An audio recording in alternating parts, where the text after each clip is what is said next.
Lucifer, Mephistopheles. Oh, it's just you. Well, I suppose I'll have to cancel my little soiree with the girls this evening and talk to you instead, because the state of publishing is such that I have been driven to deny Christ and turn to witchcraft. Fun little fact, did you know that you can write wishes on bay leaves and burn them to make them come true? Fun little factoid, and one that I will be employing today for this video, because today we are going to be doing my manuscript wish list. So a manuscript wish list, if you don't know, is a thing that usually is used by people within the publishing industry to basically specify what specific things they're looking for in terms of like what projects they want to get submitted to them. This manuscript wish list is gonna be my ideas for books that I want somebody else to publish that I don't want to write myself, because I can only do them so fast, and some of these things are just like beyond my area of expertise. The first thing that I would like books about woman deadbeats without shit fetishes or eating disorders. You would think that this would be something that isn't too hard to get, but I don't know if you all have noticed this recent trend in fiction of like graphically, and this is in literary fiction specifically, graphically describing women's bowel movements. It's always a woman who is like down on her luck.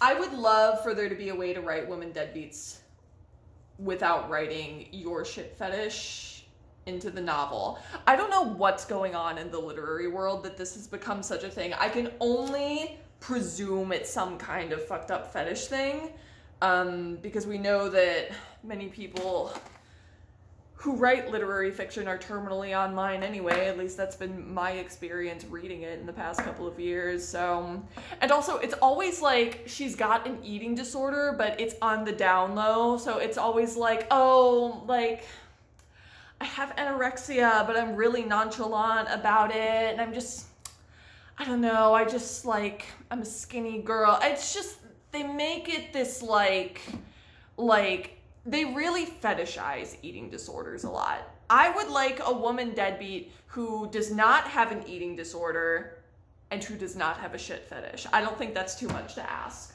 How about, can I get a book with a pretty cover, like that looks like it has money behind it, and good storytelling on the inside of the book?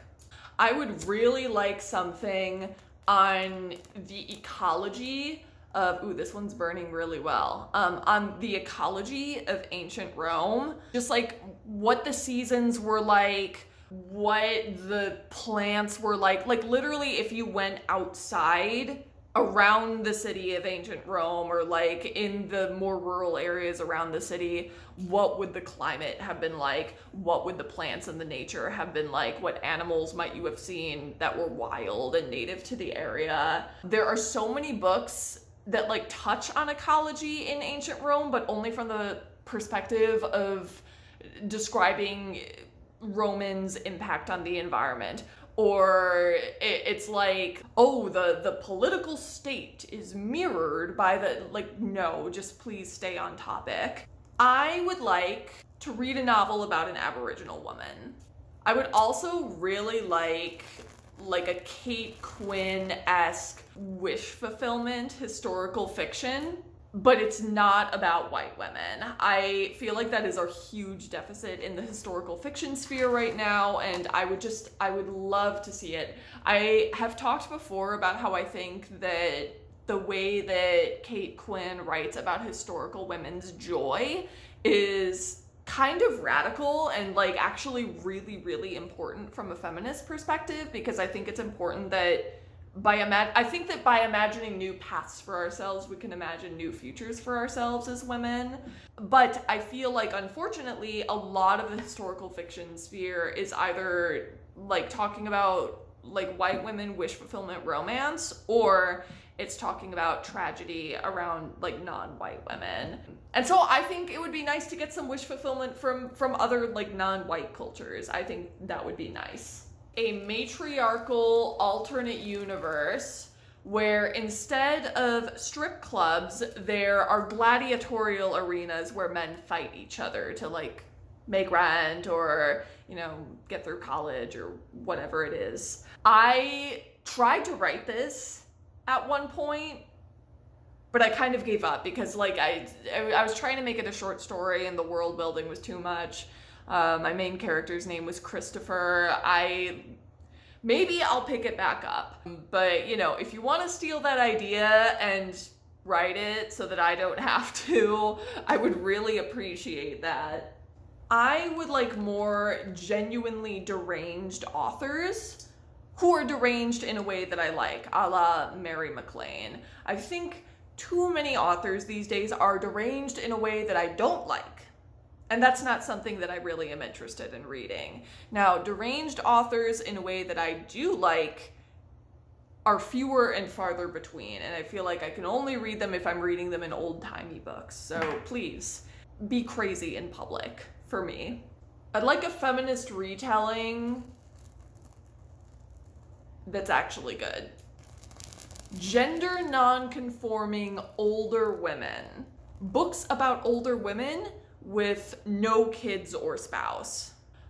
I would also really like some psychiatry critical nonfiction about talk therapy specifically. I feel like a lot of psychiatry critical books are really, really focused on pharmaceuticals. I have been having a really hard time finding books that are critical of psychiatry from that talk therapy perspective. I've just been noticing in the past year or so, there have been increasing numbers of conversations online that I have read or taken part of where people are kind of starting to maybe have a little bit more criticism of talk therapy and the current like state of talk therapy. And I would really like to read like a really organized book about the problems with talk therapy, because I think a lot of times when talk therapy doesn't work very well for people, they get blamed for it and they get told, oh, it's your fault for not finding the right talk therapist. And I think that's super problematic. And I think it's just a topic that is really, really interesting for me. Yeah, that's something I'd like to read. I would really like a nonfiction romanticizing common animals in North America, like gray squirrels or mule deer, kind of in the style of Lily Pond by Hope Ryden. And ideally not talking just about their like relationships with humans. I'm talking about like, I want to know the intricacies of a mule deer's social life or a gray squirrel's social life, and I want a naturalist to like follow one herd of deer or follow one family of squirrels for a period of time like Hope Ryden did in Lily Pond. My lighter is out. Well, this isn't really as sexy, but like, it's okay. Ladies, I think we should bring back chapters with names. I would like an extremely toxic and disturbing Wuthering Heights retelling. Unfathomably woke feminist romance, which does not pander to men at any point. I would like nonchalantly utopian fiction without high stakes. Female Prince Arthur from BBC Merlin, including the masculine traits. Witches, but make it classy, a la Bell Book and Candle. A lazy gardening book, how to be a complete layabout and still have a garden. A book about gardening for flower bouquets. Historical fiction set in ancient Greece, but not in Athens. someone living through the Bronze Age collapse. I regrettably would like a novel about Commodus. As in the actual emperor fictionalized, not gladiator Commodus, although if you have any kind of like movie to book like they have for the Star Wars books, if you have that for Commodus from Gladiator, please send it my way.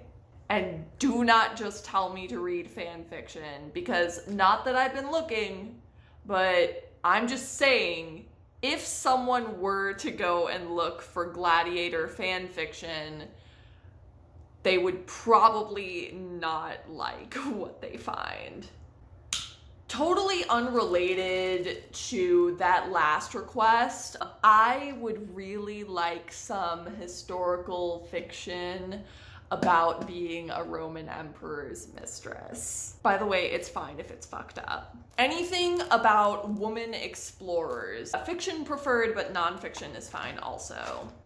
Absolutely anything set in a museum. Historical fiction with sitcom vibes. Soft covers under $5 and over 300 pages.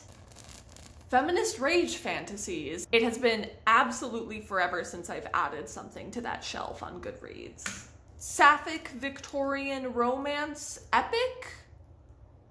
600 page minimum. I don't want this like this cutesy whatever. I don't want it to be this like postmodernist weirdo shit.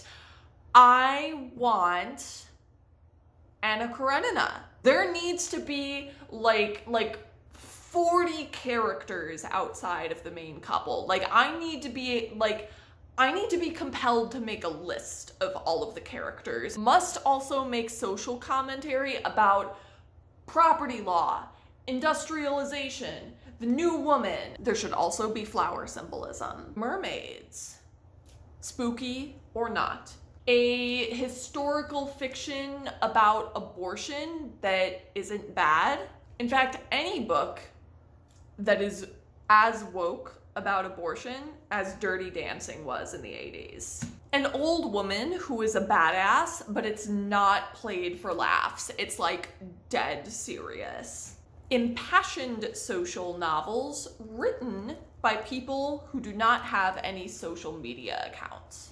And finally, Egyptian mythology retellings. Well, that's it. That's all I have for you. My bay leaves are still burning. Let me know if you have thought of a book that fits any of these specifications that I've set.